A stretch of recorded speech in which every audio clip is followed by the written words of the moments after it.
தோழர்கள் அனைவருக்கும் வணக்கம். நம்ம சேனலில் TNPSC group 2 group 4 free online test வச்சு போயிட்டுருக்கு. இதுவரை 2 டெஸ்ட் கம்ப்ளீட் பண்ணிவிட்டோம். 3வது டெஸ்ட்டும் முடிச்சாச்சு. இப்போ 4வது டெஸ்ட்டுக்கெல்லாம் படிச்சுட்டு இருக்கீங்க. இப்போ செகண்ட் டெஸ்ட்டோட ரேங்க் பார்க்க போகிறோம். நாளைக்கு தேர்ட் டெஸ்ட்டோட ரேங்க் பார்த்துடலாம். செகண்ட் டெஸ்ட்டில் முதல் மதிப்பெண் யார் அப்படின்னா வி நதியா அவர்கள், புதுக்கோட்டை, 100க்கு 94 மார்க்கு. இரண்டாவது கேள்வின்னு சொல்லி அதே வருது. இரண்டாவது மதிப்பெண் யார் அப்படின்னா எழிலரசன் ஃப்ரம் தர்மபுரி, அவர் பார்த்தீங்கன்னா 93.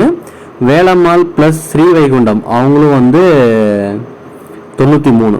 அடுத்து மூன்றாவது மதிப்பெண் பார்த்தீங்கன்னா 92, ராணி ஃப்ரம் சேலம், அவங்க 92. பாருங்க, லாஸ்ட் டைம் அவங்க 22வது ரேங்க்ல இருந்திருக்காங்க. இப்போ 3வது ரேங்க் வந்திருக்காங்க. நல்ல ஒரு முன்னேற்றம். நண்பர்கள் அனைவருக்கும் நான் என்ன சொல்கிறேன் அப்படின்னா, அவங்க மார்க்கை என்டர் பண்ணுன்னு சொல்கிறேன். பட் எவ்வளோ பேர் ஃபாலோ பண்ணுறீங்கன்னு எனக்கு தெரியல. இப்போ உங்களுக்கே அந்த ஒரு கம்பேரிசன் தெரியுது பாருங்க. இப்போ நதியாவே எடுத்துக்கிட்டிங்கன்னா அவங்க பார்த்தீங்கன்னா டெஸ்ட் 1ல் 83 தான் வாங்கியிருக்காங்க, 12வது ரேங்க்கு. டெஸ்ட் 2ல் 94 வாங்கி ஃபஸ்ட் ரேங்க் வந்திருக்காங்க. சரிங்களா? இப்போ தான் உங்களுக்கு ஒரு மோட்டிவ் கிடைக்கும், நீங்கள் எந்த லெவலில் இருக்கீங்க தெரியும். ஸோ அதுக்காக தான் இதெல்லாம் ஃபாலோ பண்ணுறோம். சரிங்களா? பட் நிறைய பேர் ஃபாலோ பண்ணலாங்கிறது கொஞ்சம் எனக்கு வருத்தமாக இருக்குது. பட் இருந்தாலும் ஃபாலோ பண்ணுறதுக்கு இது நல்ல ரிசல்ட் அப்படிங்கிறத நீங்கள் தெரிஞ்சுங்க. சரிங்களா? அடுத்தது மதிப்பெண் பார்க்கலாம். 4வது மதிப்பெண் பார்த்தீங்கன்னா 4 பேர் இருக்காங்க. தினேஷ், சரண்யா, ஜெயமாரி, ராஜபாண்டி. நீங்கள் எல்லாமே 4வது. ராஜபாண்டி பாருங்கள், லாஸ்ட் டைமு 92, இந்த டைமு 90. நல்ல ஸ்கோரிங் மார்க். சரிங்களா? இது எல்லாமே உங்களை அனாலிசிஸ் பண்ணுறதுக்காக தான் அப்படிங்கிறத நீங்கள் புரிஞ்சுக்கணும். சரிங்களா?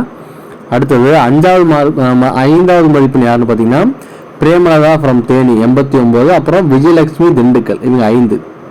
6 பார்த்தீங்கன்னா கனி ஃப்ரம் கள்ளக்குறிச்சி, ஹேமலதா கூடலூர், செந்தில்குமார், சங்கீதா, இவங்க எல்லாமே 6வது மதிப்பெண், 6வது ரேங்க். 7வது ரேங்க் பார்த்தீங்கன்னா திலகா லாஸ்ட் டைம் 95 மார்க் எடுத்தாங்க. ஏன் தெரியும் குறைஞ்சுன்னு தெரில, நல்லா படிங்க. 7வது ரேங்க்கு. அடுத்து மோகன சுந்தரி பார்த்தீங்கன்னா 87, 7வது ரேங்க்கு. அடுத்து 8வது ரேங்க் பார்த்தீங்கன்னா எஸ்ஆர் திவ்யா ஃப்ரம் சென்னை, அப்புறம் கார்த்திகா ராணி, ஜனனி, பிரியா, அப்புறம் பேபி தாரணி, இவங்க எல்லாமே 8வது ரேங்க்கு. 9 பார்த்தீங்கன்னா மீனாலோஷினி அண்டு ஜெயக்குமார், 9வது ரேங்க்கு, 85. 10வது ரேங்க் ஒரு 3 பேர், கார்த்திக், சங்கீதா. கார்த்திக் லாஸ்ட் டைம் 95 எடுத்து 2வது ரேங்க் வாங்கிக்காரு, 10வது ரேங்க் வந்துட்டாரு. நல்லா படிங்க. சங்கீதா சென்னை, தீபலட்சுமி கரூர், பியூலா எஸ்தர் நாமக்கல், இவங்க எல்லாமே 10வது ரேங்க். சரிங்களா? ஸோ 84 மதிப்பெண். அடுத்தது 83, 81, 80 இருக்காங்க.